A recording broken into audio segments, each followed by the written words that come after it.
আসসালামু আলাইকুম গাইস, আপনারা সবাই কেমন আছেন? আশা করি সবাই ভালো আছেন। আলহামদুলিল্লাহ আমিও ভালো আছি। আজকে আমি সন্ধ্যায় ইফতারিতে বিরিয়ানি পাকাবো, তো এই রেসিপিটা আপনাদের সাথে শেয়ার করতে চলে আসলাম। তো এখানে আমি নিয়েছি সাদা তেল, একটু কমই দেবো যেহেতু রোজা, আর অল্প করে বিরিয়ানি পাকাবো। দিয়ে দিয়েছি গোটা মশলা, এলাচি, দারচিনি, তেজপাতা, আর দিয়ে দিলাম 1 কাপের মতো পেঁয়াজ কুচি।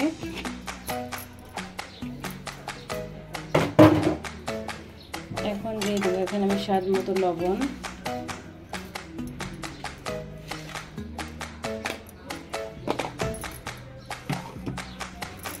দিয়ে দেবো আদা রসুন পেস্ট,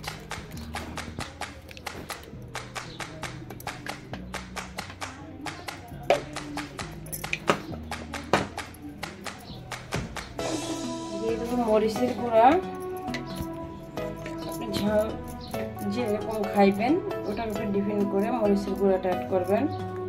তো যেহেতু রোজার দিন আমি একটু ঝালটা বেশিই দিলাম, ভালো লাগে না ঝাল একটু বেশি না হলে।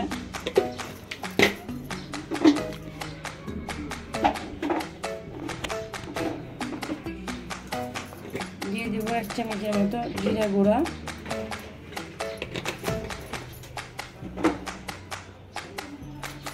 দিয়ে দেবো ধনিয়া গুঁড়া,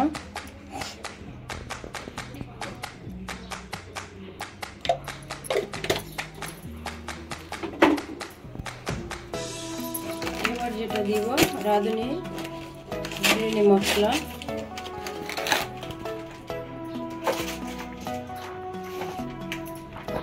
আসলে এই মশলাটা আমাদের বিরিয়ানি রান্না করা একেবারে সহজ, ইজি করে দিয়েছে এক কথায় বলতে গেলে।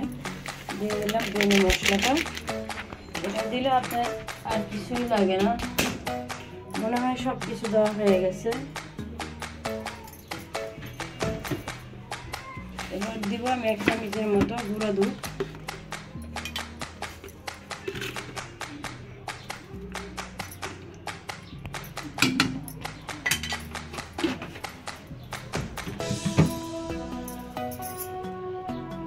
দিয়ে দেবো এখানে লেবুর রস। যদি আপনাদের ঘরে টক দই থাকে তাহলে গুঁড়া দুধ আর লেবুর রস দেওয়ার কোনো দরকার পড়বো না। আমার টক দই নাই, এই জন্য আমি লেবুর রস আর গুঁড়া দুধ দিয়ে টক দইয়ের কাজটা সেরে নিলাম।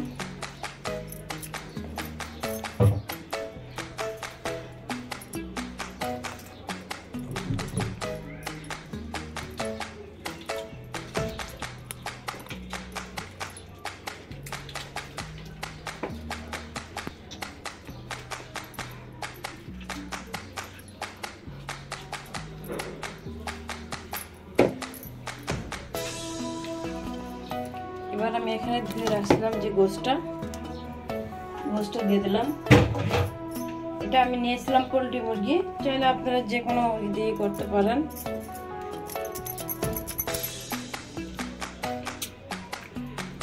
এখন যেটা দিব এটা হলো সস।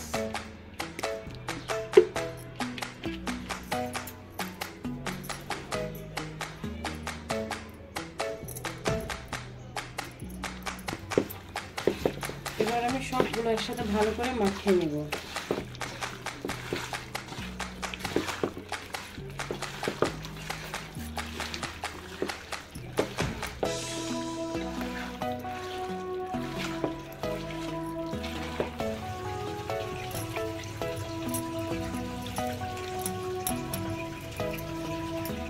এইভাবে আমি গোশটাকে ভালো করে কষিয়ে নেব।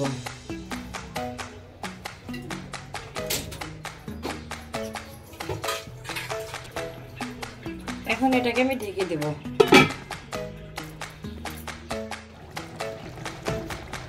তো চিকেনে দেখেন অনেক পানি গলে গেছে, আমি কিন্তু পানি একটু দিইনি, তারপরে দেখেন চিকেনে কিন্তু অনেক পানি গলে গেছে। এই পানিটা দিয়ে আমি চিকেনটাকে সিদ্ধ করে নেব।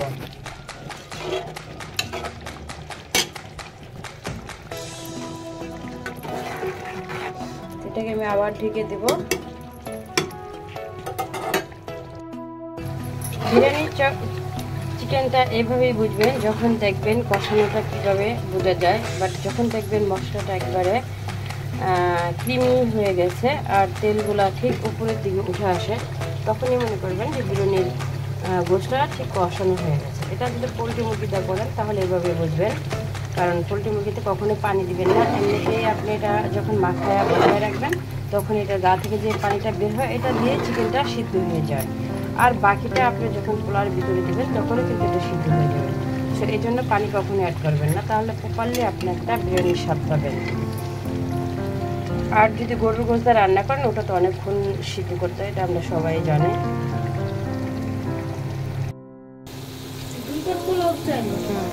তো এখানে আমি আলু নিয়েছি 4-5-7টা আলু নিয়েছি আর কি। আলুটাকে ভেজে দেব বিরিয়ানির মাঝে। এখানে আমি একটু ভেজে নিচ্ছি এটাকে। তো দেখতেই পাচ্ছেন আমার চিকেনটা কিন্তু কষানো হয়ে গেছে অলরেডি।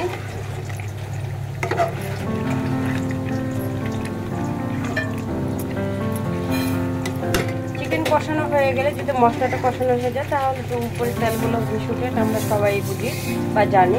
বাট আমার চিকেনটা যদি হয়ে গেছে সেটা আপনারা বুঝতে পারতেছেন, সব তেলগুলো কিন্তু উপরে উঠে গেছে। তো কয়েকটা আলু যে ভেজে নিলাম সেটাকে দিয়ে দিলাম এখনই, কারণ কি আলুটা একটু আস্তে আস্তে গোটা গোটা রেখেছি আমি কাটিনে, তার জন্য হয়তো একটু সিদ্ধ পারলে হবে না পরে দিলে, এই জন্য আমি গোশটার মাঝে একটু দিয়ে দিলাম।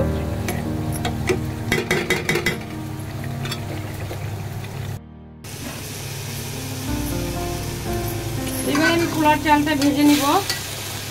আমি এখানে কিছুই অ্যাড করিনি, আমি কিছুক্ষণ আগে যে ব্রেস্তা ভাজছি বিরিয়ানির উপরে দেওয়ার জন্য, ব্রেস্তার চালের মাঝে আমি পোলার চালটা ভেজে নিব। এখন আর কোনো মশলা অ্যাড করবো না, আমি যেহেতু বিরিয়ানির মাঝে মশলা দেওয়া আছে সেই জন্য আমি আর কোনো মশলা অ্যাড করবো না। এখন এটাকে ভালো করে ভেজে তারপরে গোশত দিয়ে দেবো।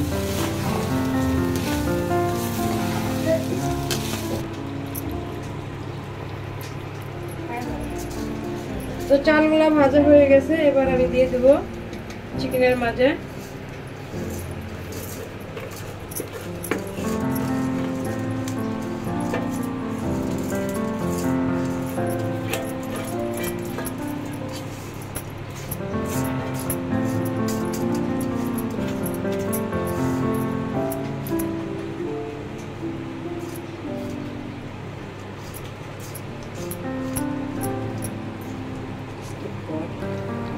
তো এখন দিয়ে দেবো আমি কাঁচামরিচ সিদ্ধি করে রাখছিলাম,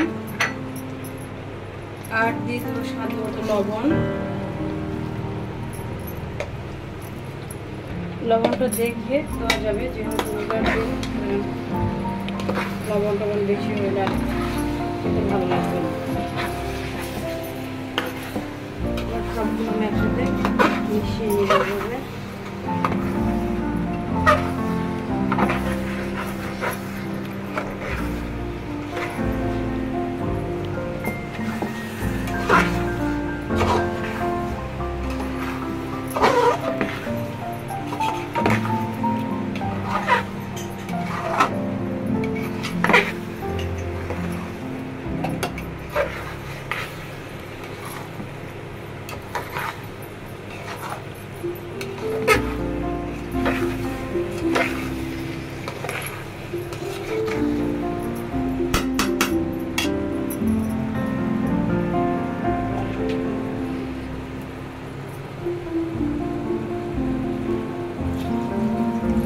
এবার দিয়ে দেবো পানি।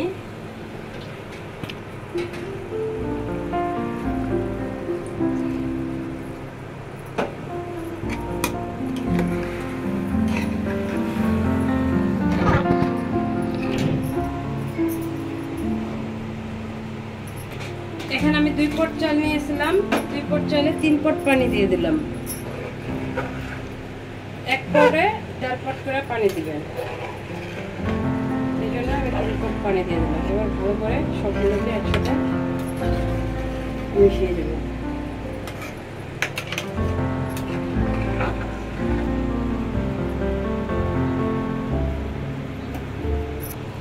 এখানে আমি দিয়ে দেবো 1 চামচের মতো গোলাপ জল। এটা সেন্ট যারা ভালোবাসেন তারা দিবেন, যারা না ভালোবাসেন তারা এটাকে অ্যাভয়েড করবেন।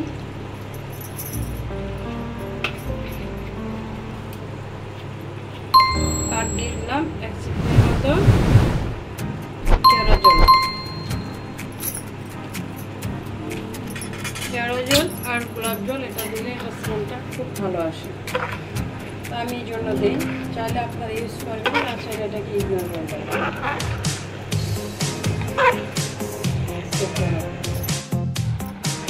তো হয়ে গেল আমার বিরিয়ানিটা।